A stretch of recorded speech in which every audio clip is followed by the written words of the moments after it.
Hello viewers, অচিন্ততার free coaching চ্যানেলে তোমাদের সকলকে স্বাগত জানাই। আজকের এই ভিডিওতে তোমরা যারা নেতাজি সুভাষ ওপেন ইউনিভার্সিটিতে ইউজি বিডিপি কোর্সে ফার্স্ট ইয়ারে পড়ছো, তোমাদের যে অ্যাসাইনমেন্টের পরীক্ষা চলছে 2024-এ, তার কম্পালসারি বেঙ্গলি পেপার অর্থাৎ AEBG11, এই কম্পালসারি বাংলা পেপারটির অ্যাসাইনমেন্টের 10টি প্রশ্নের উত্তর নিয়ে আলোচনা করছি ভিডিওতে। তো তোমরা এই উত্তরগুলি সংগ্রহ করে খাতায় লিখে প্রিপারেশন নিয়ে তবেই পরীক্ষাটি দেবে, এবং তোমরা এক্ষেত্রে 2-1 দিন দেরি করে অ্যাসাইনমেন্টের পরীক্ষা দেবে। তার আগে তোমরা উত্তরগুলি আগে সংগ্রহ করবে প্রত্যেকটা পেপারে। আমার চ্যানেলে তোমরা সমস্ত কোশ্চেনের বা অ্যাসাইনমেন্টের অ্যান্সার পেয়ে যাবে একের পর এক। তোমরা এই জন্য অবশ্যই চ্যানেলকে সাবস্ক্রাইব করে রাখবে।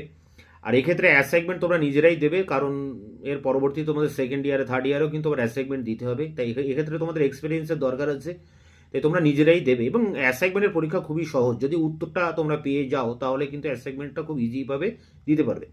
তো এখানে দেখো 10টি প্রশ্ন এসে 2 নম্বর করে 20 নম্বরের পরীক্ষা, এবং এখানে 10টি প্রশ্নের উত্তর তুলে ধরছি তোমাদের সামনে, এবং এখানে 20তে 20 তোমরা পাবে।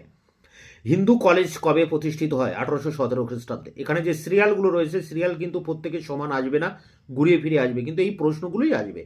কোন লিপি থেকে বাংলা লিপির উদ্ভব হয়? কুটিল লিপি। এখানে কিন্তু উত্তর কুটিল লিপি। তোমরা অপশানে দেখবে কুটিল লিপি কোথায় আছে, সেটাই কিন্তু অ্যান্সার করবে। স্বপ্নলব্ধ ভারতবর্ষের ইতিহাস কে রচনা করেন? ভূদেব মুখোপাধ্যায়। লাইব্রেরি প্রবন্ধটি কোন গ্রন্থের অন্তর্গত? বিচিত্র প্রবন্ধ। পরেরটি দেখো, ভারতবর্ষীয় উপাসক সম্প্রদায় গ্রন্থটি কে রচনা করেন? অক্ষয় কুমার দত্ত। পরেরটি, বাংলা বর্ণমালায় ব্যঞ্জন বর্ণের সংখ্যা কত? 40টি। উত্তর হবে 40টি। পরেরটি দেখো, শ্রীকৃষ্ণ বিজয় রচনা করেন মালাধর বসু। তস্কর শব্দটি কোন সন্ধিজাত? উত্তর হবে নিপাতনে সন্ধি।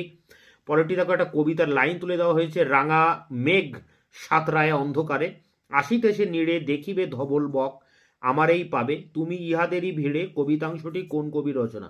জীবনানন্দ দাশ। পরেরটি এবং শেষ প্রশ্ন, যে ভিন গ্রহের জীবটির সঙ্গে বঙ্কুবাবুর আলাপ হয় তার নাম কি? উত্তর হবে অ্যাং। এই 10টি প্রশ্ন তোমরা খাতায় লিখে প্রিপারেশন নিয়ে তারপরেই তোমরা অ্যাসাইনমেন্টের পরীক্ষাটি দেবে।